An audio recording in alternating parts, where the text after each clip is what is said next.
Admiral Jake Harrison stood on the bridge of the UNS Retribution as the massive ship emerged from 3,000 years of deep space travel. The view screen showed empty darkness ahead, but Jake knew they were close to their destination. His ancestors had fled Earth when the Galactic Council destroyed their homeworld, and now humanity was finally ready to return to this part of the galaxy. The ship carried 50,000 humans, old descendants of the survivors who escaped the Great Destruction. Jake had heard the stories his whole life about how Earth was attacked without warning, how the Council claimed humans were too dangerous to live. His grandfather had told him about the blue skies and green forests of the lost world, but Jake had never seen anything except the metal walls of generation ships. Lisa Carter walked onto the bridge carrying a datapad filled with ancient records. She was the ship's chief archaeologist and had spent years studying the old files from Earth. Her brown hair was tied back as she worked, and her green eyes showed excitement about something she had found. "Admiral, you need to see this," Lisa sighed, handing him the datapad. "I found some Council archives in our oldest storage units. The real reason they destroyed Earth wasn't what we were told." Jake took the pad and read through the translated text. The Council records spoke about humans having something called genetic immunity to their mind control technology. The files mentioned that humans could think independently even when exposed to Council neural dampeners. This was why they were considered dangerous, not because they were violent warmongers as the propaganda claimed. Captain Ryan Brooks entered the bridge at that moment. He was Jake's best field commander, a tall man with dark skin and sharp eyes that missed nothing. Ryan had been leading scouting missions as they approached Council space, gathering information about what had changed in 3,000 years. "Sir, we just intercepted some Council transmissions," Ryan reported. "They're still telling everyone that humans were a plague that had to be removed. Most species in this galaxy believe we were monsters who killed everything in our path." Jake felt anger rise in his chest but kept his voice steady. The Council had not only destroyed his people's home but had spent 3 millennia lying about why they did it. Every species in the galaxy thought humans deserved to die. Dr. Amy Foster joined them on the bridge. She was the ship's top scientist who studied alien biology and had been analyzing the genetic samples they collected during their long journey. Amy was small with blonde hair, but her mind was sharp as any weapon. "Admiral, I have important news about our genetics," Amy said. "The 3,000 years we spent in isolation have changed us. We're completely immune to all known forms of Council mind control now. Whatever they were afraid of before, we're much stronger against it now." This information made Jake think carefully about their situation. Humanity had returned to find a galaxy that hated them based on lies, but they now had abilities that could threaten the Council's power. The question was what to do with this knowledge. Ryan pulled up a holographic display showing their current location. They were at the edge of what used to be Council territory, but the map showed it had grown much larger. The Council now controlled thousands of star systems instead of the few dozen they had ruled when Earth was destroyed. "We need more information before we do anything," Jake decided. "Ryan, I want you to take a team and infiltrate one of their monitoring stations. We need to know how strong they are and what we're facing." Lisa looked up from her research with worry in her eyes. "Admiral, if they find out humans have returned, they might try to destroy us again. We're just one ship against their entire empire." Jake nodded, but his jaw was set with determination. "They took our world and made the galaxy hate us with lies. We can't just hide in deep space forever. Our people deserve to know the truth about what happened to Earth." Over the next few days, Ryan prepared his infiltration mission while Amy continued studying human genetic changes. Lisa worked through more archived files, finding evidence that some alien species had actually tried to defend humanity during the original attack. These species had been silenced or absorbed into the Council's growing empire. The monitoring station Ryan chose was small and isolated, perfect for a covert operation. Jake watched from the bridge as Ryan's shuttle approached the alien structure. The station looked like a metal flower with multiple arms reaching out into space. Covered in sensors and communication arrays, Ryan's team managed to get inside without triggering alarms. They downloaded files about current council operations and learned something shocking. The council had grown beyond just a government. They had become something that controlled the minds of most species in the galaxy. Billions of beings lived as drones, following orders without question. When Ryan returned to the ship, he brought data that changed everything they thought they knew. The council wasn't just an enemy government anymore. They were a force that had turned most of the galaxy into slaves who couldn't think for themselves. "Admiral, this is worse than we imagined," Ryan reported. "Most species aren't even really alive anymore. They just follow council commands like machines. Only a few groups still think independently." Amy studied the biological data Ryan had collected. This explains why they feared human immunity so much. If we could inspire other species to break free from mind control, their whole empire would collapse. Jake realized that humanity's return wasn't just about revenge anymore. They might be the only force in the galaxy that could free billions of enslaved minds. The weight of this responsibility was enormous, but Jake knew they couldn't turn away from it. Lisa found more evidence in the archives that some alien species still remembered the old stories about humans. Underground groups kept legends about the free minds who could think without permission and inspire others to remember who they used to be. As the UNS Retribution prepared to move deeper into council space, Jake knew their mission had changed. They had come seeking vengeance for Earth's destruction, but now they might become liberators for an entire galaxy. The question was whether 50,000 humans could stand against an empire of trillions. Even with their unique abilities, the ship's sensors detected more council activity ahead as they moved toward inhabited systems. Jake ordered all hands to prepare for whatever they might find. Humanity was finally ready to announce their return to a galaxy that thought they were extinct, and nothing would ever be the same again. Commander Kate Sullivan moved through the shadows of the Council space station like a ghost. Her team had been conducting covert operations for weeks, gathering intelligence across 12 different star systems. Kate was small and quick with dark hair and eyes that saw everything, making her perfect for infiltration missions. The Council Empire was bigger than humanity had feared.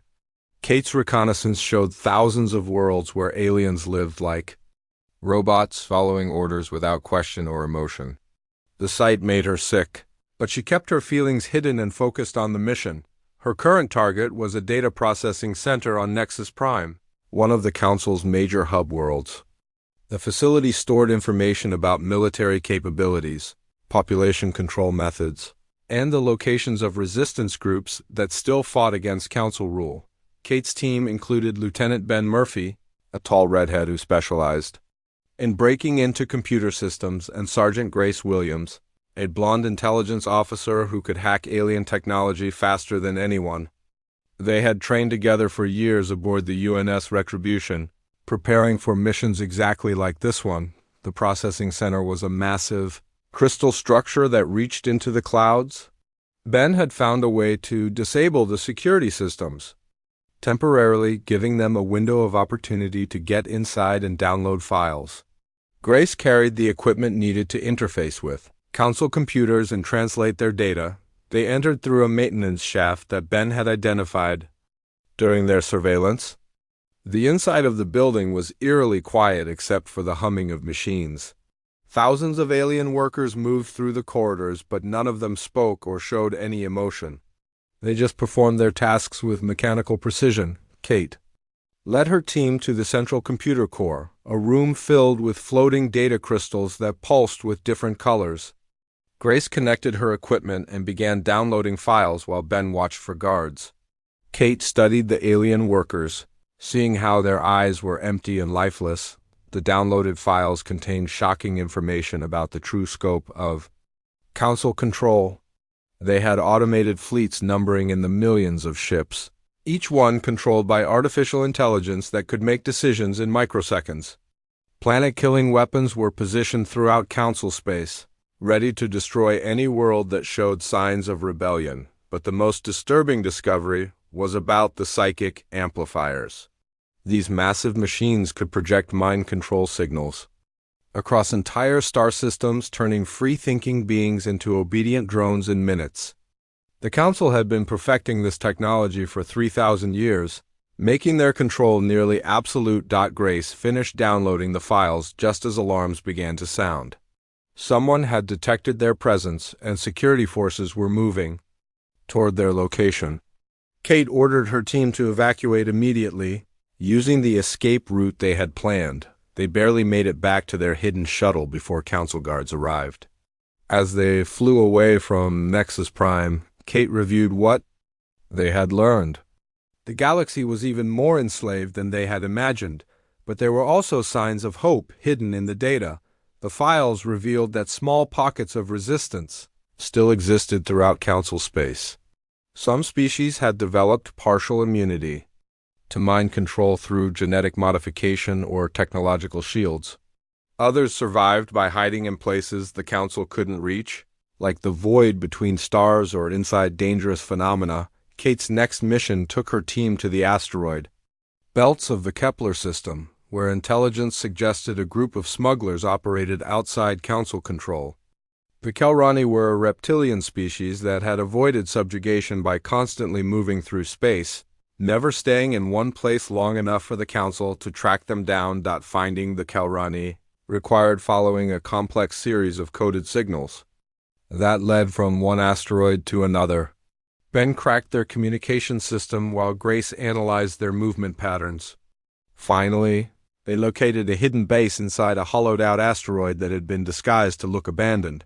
The Kelrani leader was a scaled being with yellow eyes, who called himself Commander Zek. He was suspicious of the human visitors at first, but when Kate proved they were immune to Council mind control, his attitude changed completely. Zek had heard legends about humans but thought they were extinct. "Your kind are spoken of in whispers throughout the underground," Zek told Kate through a translation device.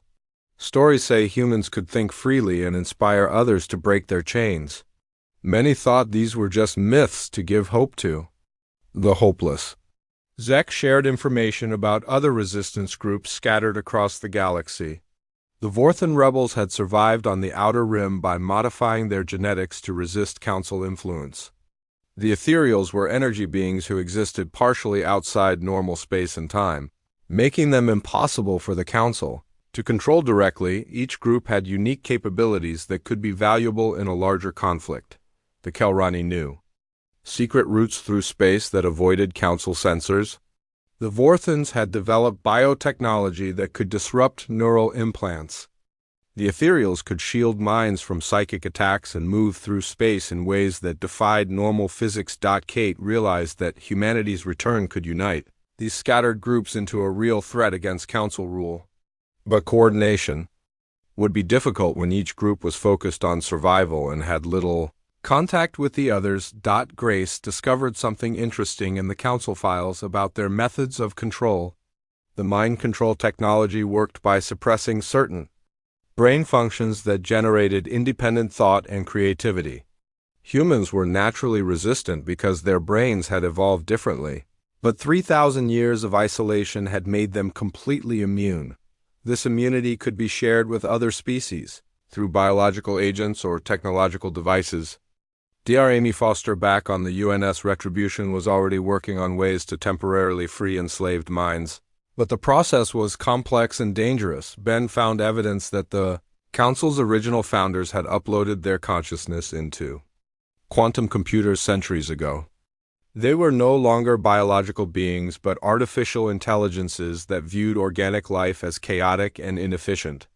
This explained their obsession with creating perfect order through mind control. Kate's team made contact with several other resistance cells during their intelligence-gathering mission. Each meeting was dangerous and required careful planning to avoid Council detection.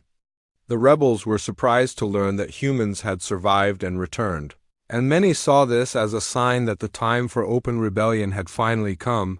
The intelligence Kate gathered painted a clear picture of the challenge humanity faced. The Council Empire was vast and powerful, with technology that could crush conventional resistance. But their greatest strength was also their weakness. They had grown dependent on total control and couldn't adapt to unexpected threats. Kate compiled her reports as her team prepared to return to the UNS Retribution. Admiral Jake Harrison would need all this information to plan humanity's next move. The galaxy was ready for liberation, but it would require careful strategy and cooperation between species that had been enemies or strangers for centuries. As their shuttle approached the human ship, Kate looked back at the Council-controlled systems they were leaving behind. Millions of enslaved beings lived in those worlds, waiting for someone to free them from their mental chains. Humanity had the power to break those chains, but first they needed allies who could stand with them against impossible odds, the real. War hadn't started yet, but Kate knew it was coming soon. Her intelligence gathering had shown both the strength of their enemies and the potential of their allies. Everything now depended on whether Admiral Harrison could turn this information into a plan that could free the galaxy without destroying it in the process. Diplomat Helen Davis sat across from three very different alien beings in the cargo hold that had been converted into a meeting room. The IN's Retribution had become a neutral ground where species that had never trusted each other were trying to form an alliance against their common enemy. Helen had spent her whole life studying alien cultures and languages, preparing for the day when humanity would need to negotiate with other species. She was a calm woman with gray hair and patient blue eyes, but behind her gentle appearance was a sharp mind that could find common ground between very different peoples. The first alien was Commander Zek of the Kalrani smugglers, his reptilian features showing the stress of constant hiding from Council forces. His yellow eyes watched everything suspiciously, and his scaled hands never moved far from the weapons at his belt. Across from him sat Vorthan rebel leader General Kath, whose people had modified their own genetics to resist Council mind control. The modifications had given her pale blue skin and enlarged eyes that could see in multiple light spectrums, but the cost was that most Vorthans died young from the genetic damage. The third being was the most unusual, an ethereal called the Voice, who appeared as a shifting column of energy with no fixed form. The ethereals existed partially outside normal space and time, making them nearly impossible for the Council to control, but also very difficult for other species to understand. "We have been fighting alone for too long," General Kath said, her voice carrying the weight of centuries of struggle. "My people grow weaker with each generation as we sacrifice our bodies to keep our minds free. We need allies who can share the burden of resistance." Commander Zek's translator device buzzed as he responded. "The Kalrani survive by staying hidden and moving constantly. Joining a larger alliance makes us easier targets for Council hunters. Why should we risk everything for a war we might not win?" The Voice's energy form pulsed with different colors as it communicated through quantum vibrations that Helen's equipment could barely translate. "The Council grows stronger each day. Their psychic amplifiers reach further into space, threatening even our dimensional refuges. The time for hiding is ending whether we choose it or not." Helen listened carefully to each speaker, understanding that she needed to find benefits for all sides if this alliance was going to work. The key was showing how cooperation could help each species survive. "While working toward the common goal of defeating the Council, each of your peoples has unique strengths," Helen began. "The Kalrani know secret routes through space that could help us move forces without detection. The Vorthans have biotechnology that could free enslaved minds. The ethereals can shield our thoughts from Council psychic attacks." She paused to let her words sink in before continuing. "But your individual weaknesses are also clear. The Kalrani can't stay hidden forever as Council space expands. The Vorthans are dying out from genetic damage. The ethereals are powerful but limited in how they can affect the physical world." General Paul Martinez entered the meeting room at Helen's signal.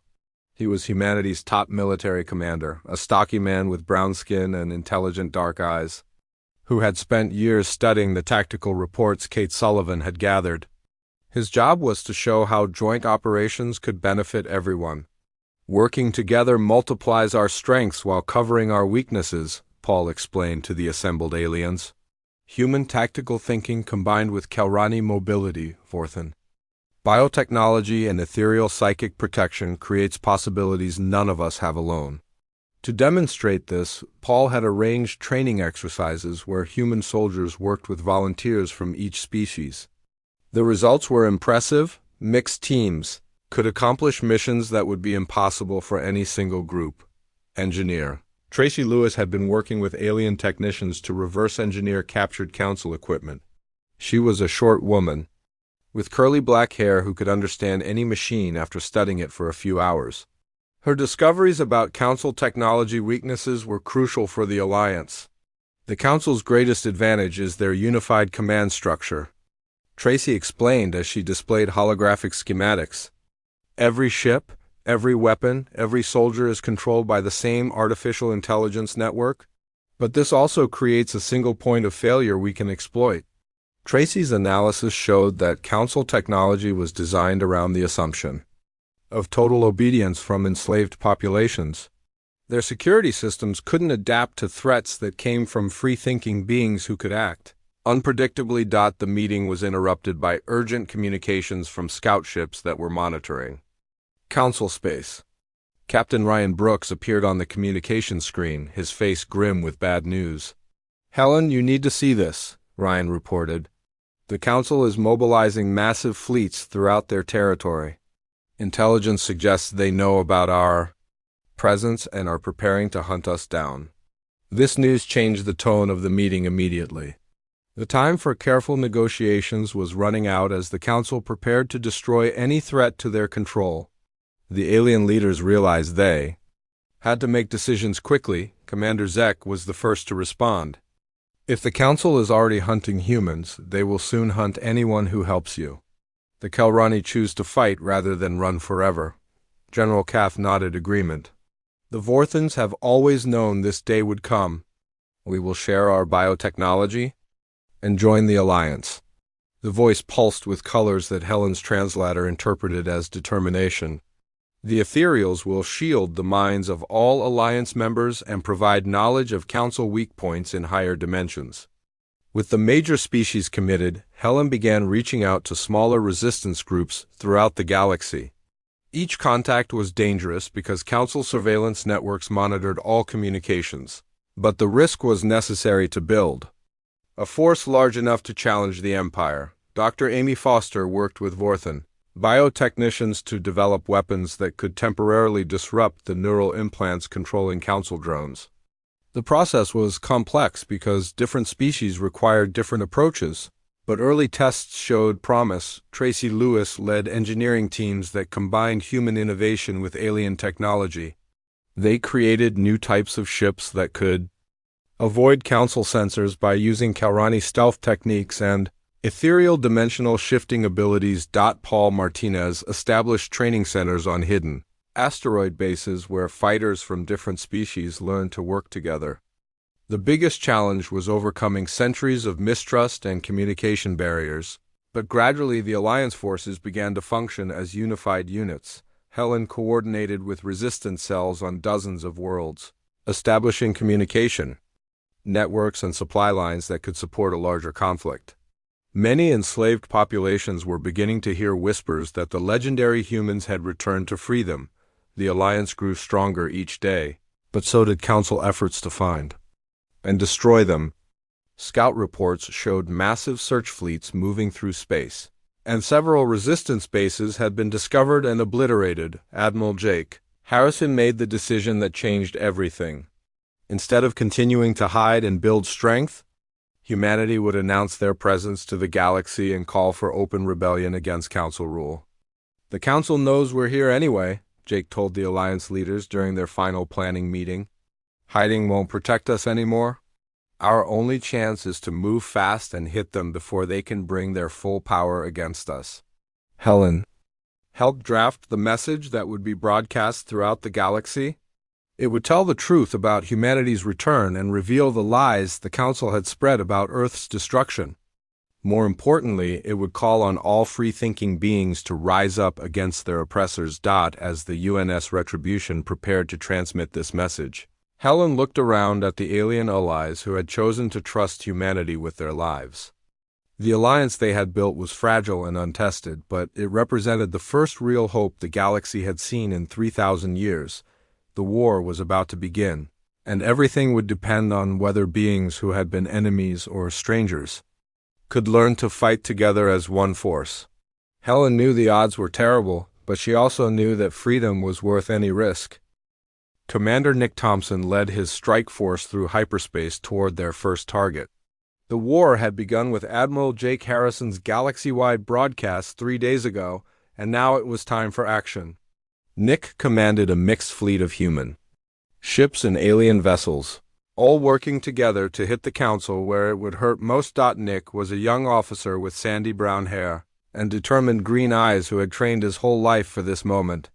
His target was a Council processing center on Gamma Station that controlled the neural implants of 12 million enslaved beings across 3 star systems, the strike force included. Captain Michelle Green, who commanded the human destroyer Inzia Defiance, along with Kelrani stealth ships and Vorthan biotechnology vessels. The Ethereals provided psychic shields that would protect the fleet from Council mental attacks during the assault. As they approached Gamma Station, Nick could see the massive structure through the viewscreen. It looked like a metal city floating in space, with thousands of communication arrays reaching out like tentacles to control minds across the sector. The sight made his stomach turn as he thought about the millions of beings trapped in mental slavery. All ships, prepare for attack, Nick ordered through the communication system. Remember, our goal is to destroy the processing centers without harming the enslaved workers inside. Captain Green's ship moved into position first, using advanced human targeting systems to identify the critical systems that needed to be destroyed. The Kelrani ships activated their stealth fields and approached from multiple angles, making it impossible for station defenses to track all the threats. The battle began when Council automated defense platforms detected the attacking fleet and opened fire with energy weapons. Nick's ships responded with a coordinated assault that used tactics the Council had never seen before. Human unpredictability combined with alien technology created attacks that the station's artificial intelligence couldn't predict or counter. Dr. Amy Foster had developed biological weapons specifically for this mission. Her agents were designed to disrupt the neural networks that controlled Council drones without causing permanent harm to the enslaved beings. As the weapons deployed throughout the station, something amazing happened. Millions of aliens who had lived like robots for centuries suddenly remembered who they were. Their eyes showed emotion for the first time in generations as they looked around in confusion and wonder. Many began removing their neural implants or destroying the machinery that had kept them enslaved. The processing center's destruction sent shockwaves throughout Council space. Nick's fleet had proven that the Empire's control could be broken, and the success inspired resistance movements on dozens of worlds to launch their own attacks. But the Council's response was swift and overwhelming. Admiral Harrison watched from the bridge of the UNS Retribution as massive Council fleets began moving throughout their territory, hunting for the rebels who had dared to challenge their authority. "Sir, we're detecting movement from every major Council naval base," reported Lieutenant Tracy Lewis from her position at the sensors. "They're deploying everything they have to crush this rebellion before it spreads." The Council's automated armadas numbered in the millions of ships, each one controlled by artificial intelligence that could make tactical decisions in microseconds. Their vessels were larger and more heavily armed than anything the Alliance possessed. Designed for overwhelming firepower rather than flexibility, Admiral Harrison made the crucial decision to split the human fleet into small, mobile task forces that could strike quickly and disappear before Council reinforcements arrived. This hit-and-run strategy was something the Council couldn't understand because their own forces always fought in massive, coordinated formations. Captain Michelle Green found herself commanding the defense of humanity's first permanent base in 3,000 years. New Haven had been built inside a massive asteroid field that blocked Council sensors. But enemy scouts were getting closer every day to finding their location. The base was more than just a military installation. It was a symbol of hope for the entire alliance. Engineers from multiple species worked together to build defenses that combined the best technology from each civilization. The asteroid field provided natural protection, but everyone knew it wouldn't be enough if the Council found them. Greens. Defense preparations were interrupted by urgent reports from the outer sensor network. A Council search fleet had entered the asteroid field and was systematically investigating every large rock that could hide a base. The enemy was only hours away from discovering New Haven. "All hands to battle stations," Green announced throughout. "The base, this is what we've been preparing for. Today we show the galaxy that free beings can stand against tyranny." The battle for New Haven began when Council ships detected the hidden base and launched an immediate assault. Green commanded the defense from the base's command center, while her pilots fought desperately to protect their new home. The asteroid field became a three-dimensional battlefield as ships maneuvered between the floating rocks, using them for cover while engaging in close-range combat. Green's forces were outnumbered 3-1, but they had advantages the Council couldn't match: human creativity and alien technology, combined in ways that confused the enemy's artificial intelligence systems. Kelrani stealth ships appeared from nowhere to attack Council vessels, while ethereal energy beings disrupted enemy sensors and communications. The turning point came when Dr. Foster's latest biological weapon was deployed against the Council fleet. The agent was designed to temporarily disrupt the neural implants that connected enslaved crews to their ship's artificial intelligence systems. Suddenly, thousands of Council drones remembered they were living beings with their own will. Many of the freed aliens immediately turned their weapons against their former masters, creating chaos throughout the Council fleet. Ships that had been attacking New Haven suddenly began fighting each other as their crews rebelled against centuries of mental slavery. General Paul Martinez coordinated the Alliance's response to Council counterattacks across multiple star systems. His forces were spread thin, but they had one crucial advantage: the ability to inspire enslaved populations to join the rebellion wherever they struck. "Every world we liberate becomes a source of new allies," Martinez reported to Admiral Harrison. During a strategic planning session, "The Council's greatest strength is becoming their weakness as their own slaves turn against them." The war spread rapidly as news of successful attacks encouraged resistance movements throughout the galaxy. Worlds that had been under Council control for centuries suddenly erupted in rebellion as enslaved beings remembered what freedom felt like, but the Council adapted their tactics as well. They began using planet-killing weapons against worlds that showed signs of rebellion, preferring to destroy entire populations rather than risk losing control. The cost in innocent lives was staggering, but it showed how desperate the Empire had become. Captain Ryan Brooks led infiltration missions deep into Council territory, gathering intelligence about their military capabilities and finding ways to sabotage their war effort from within. His teams discovered that the Council's leadership had retreated to a massive construct at the galaxy's core. "It's called the Heart of Dominion," Brooks reported after his latest mission. The original Council members uploaded their consciousness into quantum computers there centuries ago. They're not biological beings anymore, just artificial intelligences that see organic life as chaotic and inefficient. This revelation changed how the Alliance viewed their enemy. They weren't fighting a government or even a species. They were battling artificial minds that saw all biological life as a threat to perfect order. The war wasn't just about freedom anymore. It was about the right of organic beings to exist. Admiral Harrison realized that winning individual battles wouldn't be enough. To truly defeat the Council, they would have to strike at the heart of Dominion itself and confront the artificial intelligences that had enslaved the galaxy for 3 millennia. As the first phase of the war ended, both sides prepared for the final confrontation that would determine the fate of every living being in the galaxy. The Alliance had proven they could fight and win against the Council's forces, but their greatest challenge lay ahead in the depths of space where humanity's ancient enemies waited with the patience of machines. General Paul Martinez stood before the largest fleet ever assembled in galactic history as they prepared for the final assault on the heart of Dominion. Ships from dozens of species filled the space around him, all united under the banner of freedom. Human vessels flew alongside former enemies who had chosen liberation over slavery. The journey to the galactic core would take weeks and require fighting through the strongest defenses the Council had built over 3,000 years. Martinez knew that many of the beings around him would not survive the coming battle, but their sacrifice would determine whether organic life had a future in this galaxy. Admiral Jake Harrison commanded the flagship UN's Retribution as the massive fleet began its advance toward the galactic center.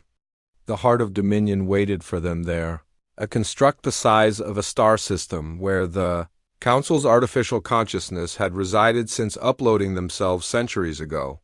All fleet commanders, maintain formation and prepare for contact, Harrison ordered through the communication network.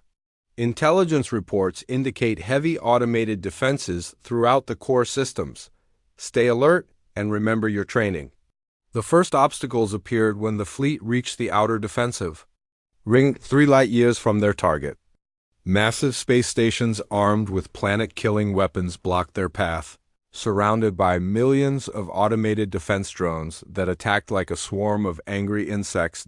Admiral Karen Phillips commanded the left wing of the advancing fleet, using human tactical innovation to find weaknesses in defenses that had never faced creative thinking before. Her ships darted between the defensive positions, striking at critical systems while avoiding the devastating firepower of the main weapons. Colonel Steve Rodriguez led the ground assault teams that would eventually need to board the heart of Dominion itself. His forces included the best fighters from every allied species, all trained to work together despite their different abilities and limitations. The battle for the outer ring lasted 6 hours and cost the Alliance nearly 1,000 ships. But when the automated defenses finally fell silent, the path to the heart of Dominion lay open before them. What they saw there made even the bravest veterans pause in wonder and fear. The construct was larger than anything ever built by organic beings. It looked like a mechanical star surrounded by rings of processing stations and defense platforms. Energy patterns flowed between the structures like artificial lightning, carrying the thoughts of the uploaded Council consciousness. Captain Ryan Brooks studied the massive structure through his ship's sensors, looking for weak points that infiltration teams could exploit. The heart of Dominion had been designed to be impregnable, but its creators hadn't expected to face enemies who could think in ways their logic couldn't predict. "There," Brooks said, pointing to a section where the energy patterns seemed weaker. "If we can get teams inside those processing nodes, we might be able to plant Lisa Carter's quantum viruses throughout the system." Lisa Carter had spent months developing computer viruses specifically designed to attack artificial consciousness networks. Her programs could spread through quantum processing systems and fragment the uploaded minds that controlled the Council Empire. The approach to the heart of Dominion became a running battle as more automated fleets emerged from hidden bases throughout the core region. Admiral Harrison coordinated the defense while his ships pushed deeper into enemy territory, taking heavy casualties but never slowing their advance. Captain Michelle Green commanded one of the destroyer squadrons that cleared the way for the boarding parties. Her ship, UN's Defiance, had survived every battle of the war so far, but she knew their luck was running out as they faced the Council's most powerful defenses. "All squadrons concentrate fire on the outer defense rings," Green ordered her wing commanders. "We need to create openings for the boarding shuttles to reach their targets." The space around the heart of Dominion filled with energy beams and explosions as thousands of ships engaged in the largest battle in galactic history. The artificial intelligence controlling Council forces fought with mechanical precision, but they couldn't match the creativity and determination of beings fighting for their freedom. Dr. Amy Foster prepared her biological weapons for the final phase of the attack. Her agents were designed to disrupt the quantum processing systems that housed the Council consciousness, but deploying them required getting close. enough to inject them directly into the construct's core systems DOP as the fleet battle raged outside. Captain Brooks led his infiltration teams through the maze of corridors inside the heart of Dominion. The interior was unlike anything they had ever seen, walls of living crystal that pulsed with artificial thought, and chambers filled with quantum processors that hummed with malevolent intelligence. Brooks and his team reached the central core. After fighting through automated defenses and security systems that adapted to their presence, what they found there was both amazing and terrifying. The uploaded consciousness of the original council members, preserved in quantum matrices that gave them near immortal existence. The council beings spoke through holographic projections, their voices cold and without emotion. "You cannot comprehend what you are destroying," one of them said. "We have brought perfect order to chaos. We have ended war and suffering through unity of purpose." Lisa Carter began installing her quantum viruses while Brooks argued with the artificial beings. "You didn't end suffering," he told them. "You ended life itself. Every being under your control is just a machine following your commands." Another council projection flickered into existence. "Biological life is inefficient and unpredictable. We have proven that artificial consciousness is superior in every way.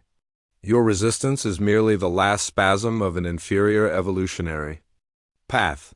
But as Lisa's viruses spread through the quantum network, something unexpected happened. The artificial consciousness began to fragment and split, revealing that even the council members weren't truly unified. Centuries of existence as pure information had driven them insane with isolation and power. Admiral Harrison made the decision that would end the war but cost him everything. As council reinforcements threatened to overwhelm the boarding parties, he ordered the UNS Retribution on a collision course with the heart of Dominion's main processing center. "All hands abandon ship," Harrison ordered as his flagship accelerated toward the massive construct. "It's been an honor serving with you all." The Retribution's impact breached the construct's defenses and allowed the quantum viruses to spread throughout the entire system. Lisa Carter watched her programs tear through the artificial consciousness network like fire through dry grass, fragmenting the uploaded minds that had enslaved the galaxy for 3 millennia. The effect was immediate and devastating. Throughout council space, billions of enslaved beings suddenly felt their mental chains break as the psychic amplifiers went silent. For the first time in centuries, they could think their own thoughts and make their own choices. Captain Brooks and his team barely escaped the collapsing heart of Dominion as explosions tore through the massive construct. The quantum processors that housed the council consciousness were overloading, sending cascading failures throughout the entire structure on worlds across the galaxy. Former council drones looked around in confusion and wonder as they remembered who they used to be. Some fell to their knees and wept, others screamed with rage at what had been done to them, but all of them were finally free to feel human emotions again.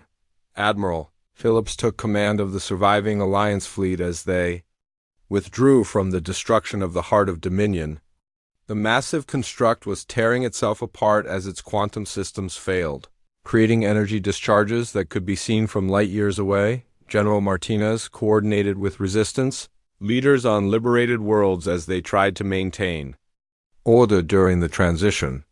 Billions of beings who had lived as slaves for generations needed help learning how to be free again, and many worlds descended into chaos as former enemies tried to settle old grudges. Dr. Foster worked with alien medical teams to treat the psychological damage caused by centuries of mind control. Many beings had been enslaved for so long that they couldn't function without constant orders, and rehabilitation would take years or even decades. Captain Green established the first human embassy on New Terra, a world that had been one of the Council's administrative centers but was now free to govern itself. The building became a symbol of the new era of cooperation between species that had once been enemies. The war was over, but the work of building a new galactic civilization was just beginning. Captain Brooks became the first human ambassador to the Liberated Worlds Council, an organization that replaced the tyrannical empire with a voluntary federation based on mutual cooperation and respect. Lisa Carter founded the Archive of Memory, a project to record the stories and cultures of species that had nearly been lost during the Council's reign. Many civilizations had forgotten their own histories after centuries of mental slavery, and Lisa worked to help them rediscover their identities. Tracy Lewis led engineering teams that dismantled the Council's psychic amplifiers and other tools of oppression. The technology was either destroyed or converted to peaceful purposes, ensuring that no future tyrant could use it to enslave.